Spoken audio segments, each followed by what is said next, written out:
We zitten een keer hier op het terras op een mooie joen. Begin dit hier, wie dit volgens mij. Yep. En toen zijn we maar eens wat bijeen gaan. Nou, dan zeiden we, nou, de Willem hier zender.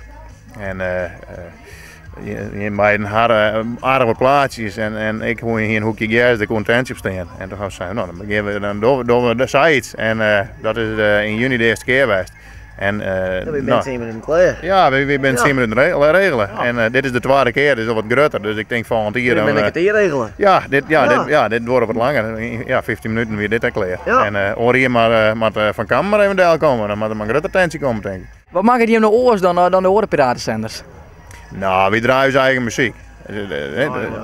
Ja, fuck de format. Ja. Geen domme piratenmuziek is net. Het is meer gewoon zaten we binnen. Een stukje Engels erbij, een stukje Nederlandstalig, een stukje Fries. Wat van alles niks. Ja, ik draai helemaal geen Nederlandstalig en je wel weer. En zo hebben we een mooie mix, denk ik, wat voor elke luisteraar leuk is. Daar ging ik vanuit, want we krijgen prachtige reacties, dus het is goed, denk ik. Of net. Ja, of net, maar ja, dat interesseert dus ook net. Wie doet wat we zelf leuk vinden en ik denk dat dat leuke radiomeidje is. Ja. Als we pakt worden, dan wordt het een oerke, denk ik. We gaan meer werk om aanpassingen te doen dan een hele zaakje te regelen. Dat wordt een dikke uur en dan ben we er gewoon weg. Ja, maximaal inderdaad. Ja, hoe is net het moment waarin te zitten, dat komt goed. En we hadden al die gast-DJ's, ik hartstikke leuk.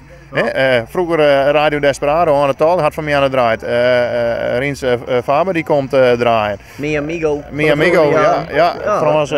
Frans Kloosman komt. En Martin Faber draait zelf ook mee. Dus het is hartstikke mooi. We hebben zo'n heel leuk ploegje om de zinnen, denk ik.